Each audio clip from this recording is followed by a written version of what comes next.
Squid Game, as a global sensation, came out of nowhere. Even Netflix is shocked. And by the way, this is a Netflix show. It's not an import. Netflix made it for their South Korea service. That's the way Netflix works, by the way.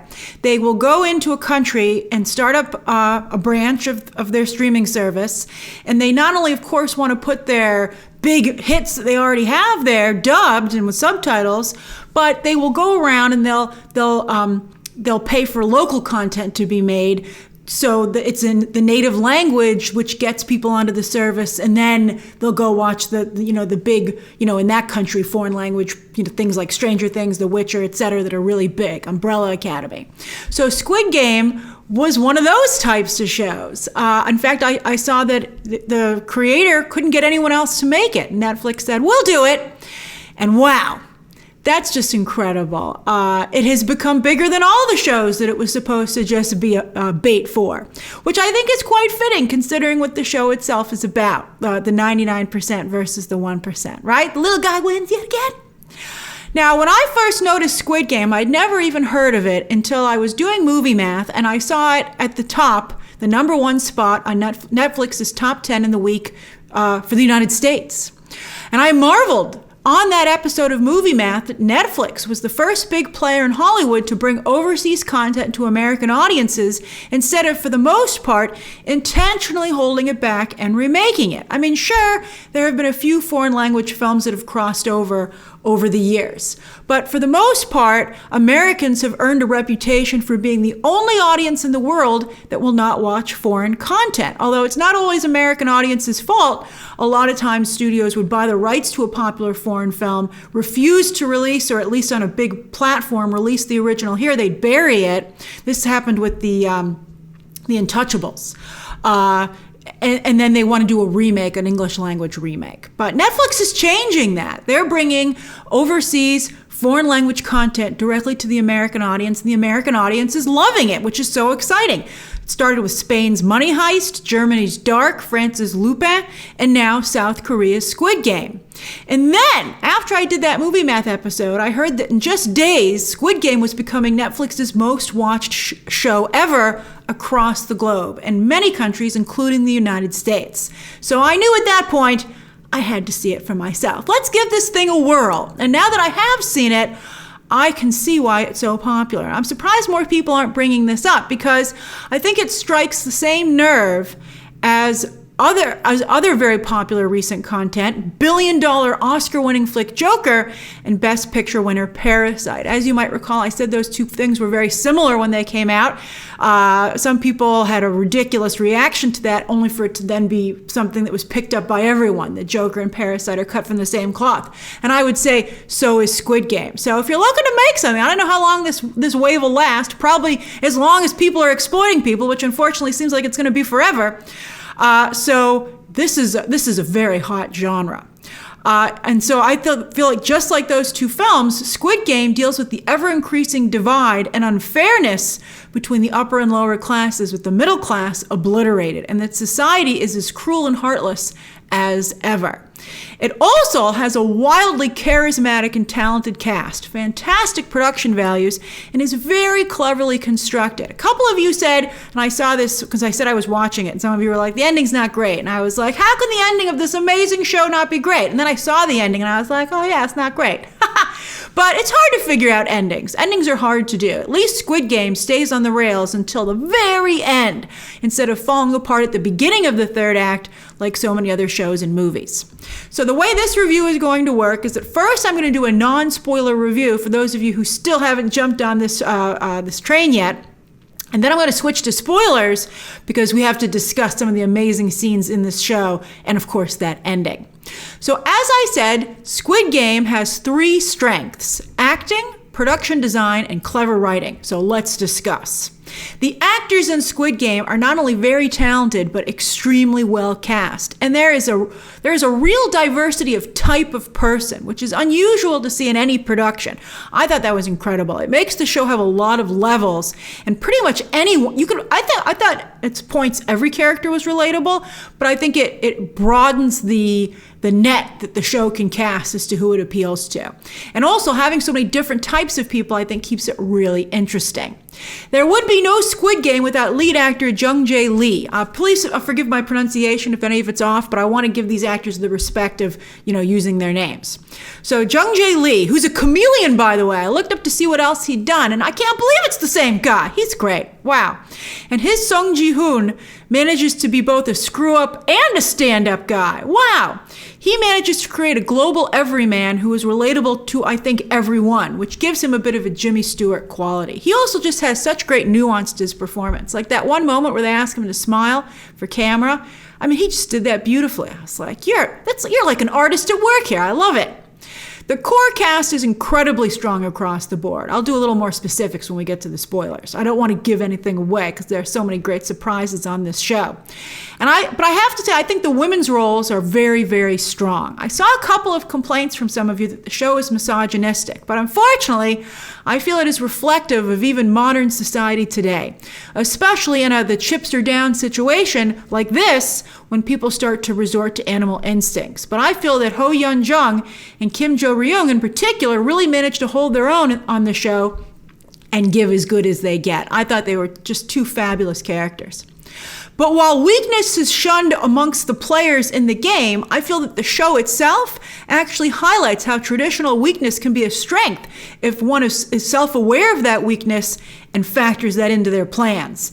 I thought some of my favorite moments of the show were when they illustrated that brute strength is no match for cleverness and kindness. I did not expect to see that coming, but I thought that the show's emphasis on kindness as a rare but valuable currency was very touching, and I loved that. And that it showed that it still exists in some places in the world today. The show looks amazing. Oh, it looks so good. Production design. And the thought that is put into how this contest works behind the scenes in the games themselves is really impressive and inventive. I also think that for audiences outside of South Korea, it is very interesting to be submerged in another culture and country in a respectful way via an insider's lens. This isn't an outside production's viewpoint of South Korea. It is how South Korea sees itself, both positively and negatively, and it's very refreshing than the same old American and European locations that we usually see in entertainment in the West.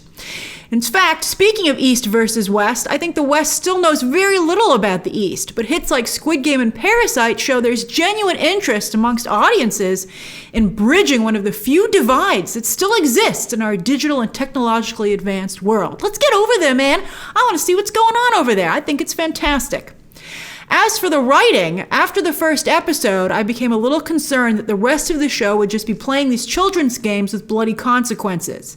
But I was intrigued and delighted to discover right away that the show not only introduces unexpected plot twists again and again and again and again, keeping things fresh, but that a number of different storylines are woven in, so we not only have the game itself, but several other storylines going simultaneously, not just about the players, but also those administering the game. Loved that. I totally never saw it coming. It was great.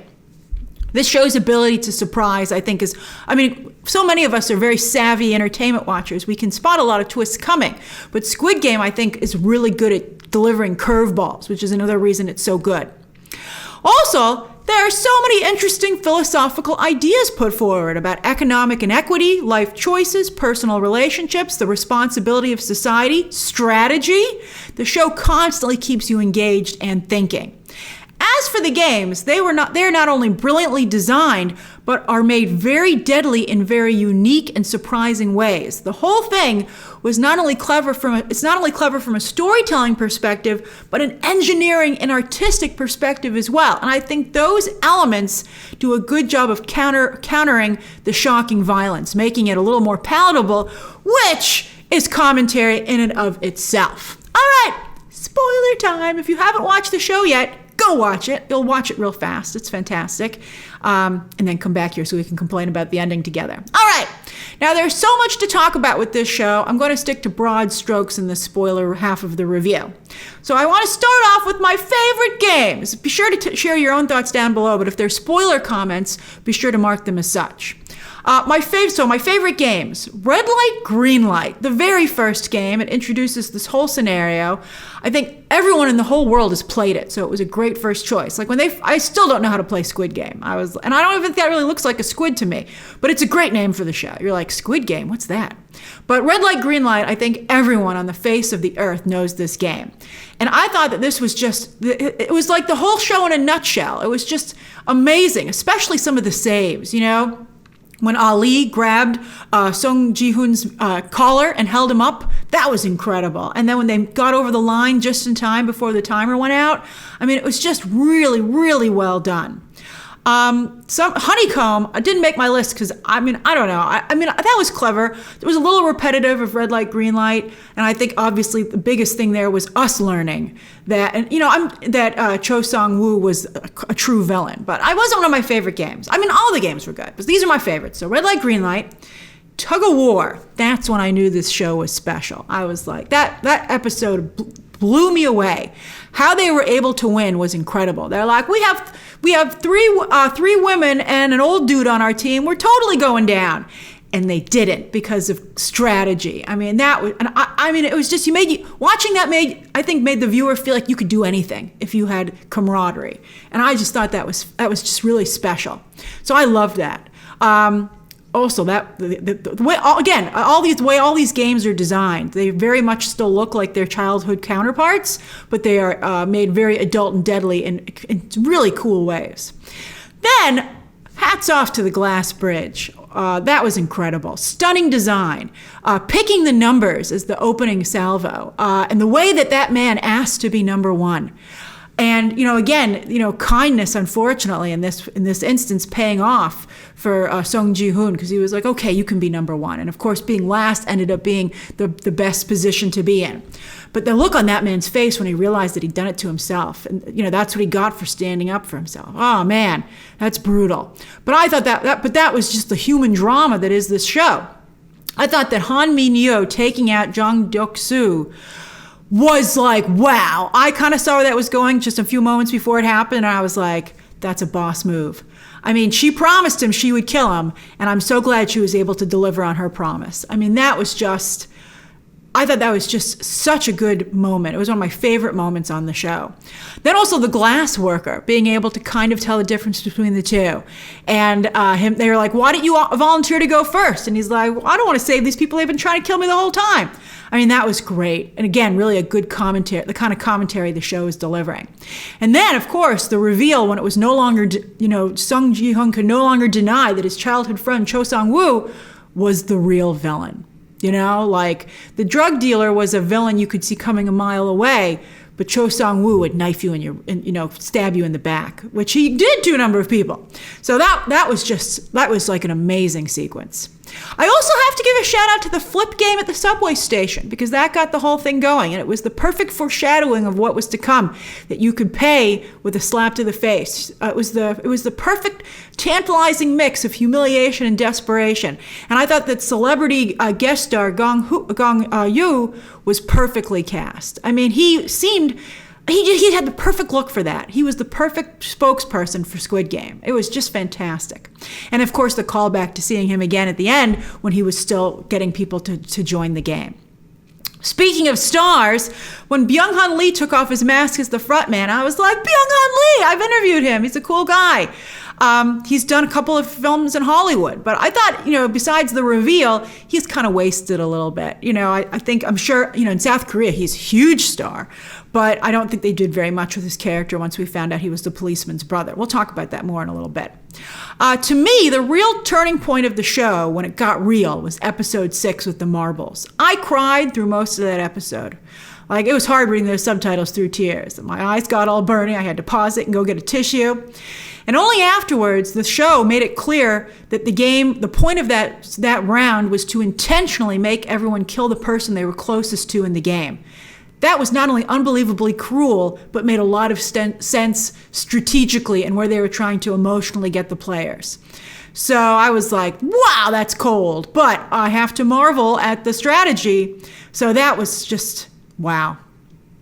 Also, this was the point, episode 6, that I realized that all but one would have to die, and that a number of my favorite characters, I really liked a number of the people here, would not make it to the end, and I'd have to see them die, which was brutal.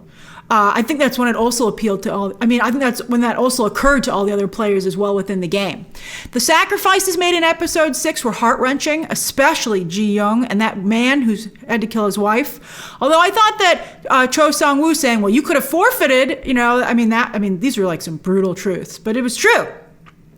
And the betrayal of Ali by Cho Sang-woo. I felt so bad that Ali fell for that. I felt really bad for him. He was such a kind man. That was just so bad. But you have to have a villain, and Cho Sang-woo ended up being like the most villain. He was, I don't know. Can he be worse than the people running the game? I certainly asked bad. He was a disgusting person. And it showed that for all his supposed, having made it out, and he was supposed to be so well educated and so, joining the 1%, that he was just as horrible. That's why the police were looking for him. He was truly, it was not an accident. It wasn't something he regretted doing. He was just a disgusting person, just really bad. Maybe that's why, since he was the most affluent of the players, maybe that's why he ended up being the most like the game, people who were running the game. I just thought of that. He was a horrible guy. So Woo Il-nam was a great character, and he reminded me of a lot of a type that you see in a lot of anime. Song Ji-hoon's friendship with him, actual friendship with respect, was one of my favorite parts of the show, and that they were a good team, that they had strength together. And I had thought in episode 6 that Il-nam was pretending to have dementia so that he would sacrifice himself for Song Ji-hoon. I didn't know where that strong case of dementia came from all of a sudden. Of course, it's revealed that Il-nam is the one running the whole thing. And I guess that's why it's the one time we didn't actually see the kill when the camera panned away before we could see that. So if there's a Squid Game 2, be suspicious if you don't see the actual kill. But by having him be the one running the game, I think that ruined the whole storyline of the friendship between the two of them. I still don't understand how they were able to keep him alive. If he died, did he give the okay to let him just be killed? How did he not get killed in the raid? They said they were pulling down bunk beds. Did they bolt one of them to the wall, right? It just was like, it seemed too easy and didn't make enough sense when the rest of the show made so much sense. So I really hated that twist, actually. The whole ending was a mess, although I understood why he couldn't be happy. What kind of message would that send if, Song Ji-hoon won all that money and was like, life solved. Although I thought it was crazy when he gave, his old friend's moms that suitcase full of money to take care of the woman from North Korea's little brother, and she just left that suitcase of money on the street while she tried to find him. I was like, that is a huge suitcase of money. You gotta look after that. I also was very surprised by the red haircut that he dons at the end of the movie. It just came out of nowhere. It reminded me a lot of K-pop. I was like, oh yes, that style is very popular there. But I would have loved more explanation. It didn't seem to fit with the rest of the show. I would have loved to have seen more pop culture influence to understand where that was coming from. But it was visually striking, and red, of course, is a color of danger in movies, so maybe that's one of the reasons they chose it. Because he didn't get on that plane. He let his daughter down again. I couldn't believe it. I guess but he was a stand-up guy and a screw-up, I guess, so that's going to certainly not go away. But I don't know what the heck he's going to do, and I don't know if I have faith in them to do a Squid Game 2, considering the fact they messed up the ending so badly. Maybe they should just leave well enough alone. But I can understand they had to set it up for a potential sequel. Although, wouldn't the sequel be just playing it in another city, I would think? I don't know. But, the ending wasn't bad enough for me to not like the show. But the beginning especially was fantastic. When they, in the second episode, let everybody go, I was on the edge of my seat for that vote. I was like, I couldn't believe it. And it was Il-nam who let everyone go, right? So he chose to let everybody go. That's fascinating. And then they chose to come back, which I thought was a great twist and then we got to see how bad their lives were, and I think in very relatable ways that many of us, can at least relate to a little bit, and that they felt that competing in this deadly contest was better than their odds in real life, which is heartbreaking. But I think is actually not that far from the way society is headed. So how many things, people shouldn't just watch these things for entertainment value, but they should try and take the messages away from Joker, Parasite, and Squid Game. I'm not quite sure why Il-nam ran into him outside in the rain at that, South Korean bodega. It was a beautiful moment, but with the reveal, it doesn't make as much sense to me. I didn't think the reveal blew my mind enough to rewatch the show. Has anyone else rewatched it? Was there good in the rewatchability factor? Maybe I would rewatch it with someone, like a friend or somebody, if they wanted to watch it. I'd be like, sure, I'll watch it again with you. But I don't think I would want to do it again myself. I thought that the show had extremely clever subplots. The policeman, the way that came about, I loved it. I thought he was first just going to, look into it, but the fact that his own brother was missing, that was fantastic. It gave the show a whole new dimension. It made it also like a detective mystery show with him breaking in and how he handled that. And then, of course, the reveal that his brother was actually not only had won, that was great, but that he was now helping to run it. I didn't expect that. I thought it was fabulous, but I don't really think it worked because I didn't understand why his brother made that choice. What happened to all of his money? Did he decide to reinvest in Squid Game? I just thought it was a good twist, but I thought that's all it was. The floor fell out from underneath it, speaking of games. Then the organ smuggling ring. What a brilliant idea. Although we have pretty vicious criminals here in the West, but wow, the rampant taking of people's organs to pay debts and, grave robbing. I'm surprised. Is it really that big a thing in Asia? That is just absolutely horrifying and terrifying. But it was a very good subplot here. Although when both the policeman and the doctor were running around separately within the facility, why did they ever close a door behind them? I'm like, of course they're following you. You're leaving a clear path of open doors, dummy. Close that door behind you. Then finally, the VIPs, the one misstep for the show. This I did not care for. This needed a significant rewrite. Horrible actors, just horrible. Horrible. Maybe nobody wanted to play these despicable characters, but there had to be better actors than this. I'd be like, Byung-hun Lee's running around there killing everybody, and he's a superstar. I thought that the scenes with them were cliche and over the top, and again, cliche, not at all inventive. None of the sophistication or cleverness of the whole rest of the show. Plus, why were they mostly Americans? I think it's fair to a point, that you would have some Americans in there. But I think every country is struggling with this, 1% versus the 99 right now. And it should have been more of a global cabal with men and women. I think, I thought the commentary, again, was sloppy, very sloppy, and too easy. Now, some of you were very offended, rightfully so, that the only LGBT character on the show was one of these men, and he was very predatory. Now, all these men were predatory and exploitive. They had all those naked painted women in the room who were also, they chose for, and this was like the one instance where it was not mostly Asian characters, another red flag, which I thought was like, I don't know why they had to do that. But to not also have, you would think they would have all types of women in there, but to also not have an LGBT character in the game who is sympathetic to balance out that portrayal, that is a huge problem, not to have a sympathetic LGBT character on the show and to only portray it in that manner. I am shocked that Netflix, again, who made the show, did not correct that. But overall, Squid Game is a stunning show, worthy of standing alongside Joker and Parasite. It deserves to be the global phenomenon that it is, and I'm real curious to see if they make a Squid Game too. What do you think? Should they make a sequel? What would you do? Would you move it to another country? I don't know if it would be as interesting. There's been some funny sketches that are really dark too, like in terms of their humor, but very, very funny. But, and that's like, this opens up a door to like real world commentary, which I think is important if people listen and don't just laugh and be entertained. All right, and then, because then you're just watching the Squid Game too, man. All right, share your thoughts down below. Again, mark spoiler comments. Subscribe today. And of course, as always, you can check out some more videos right now.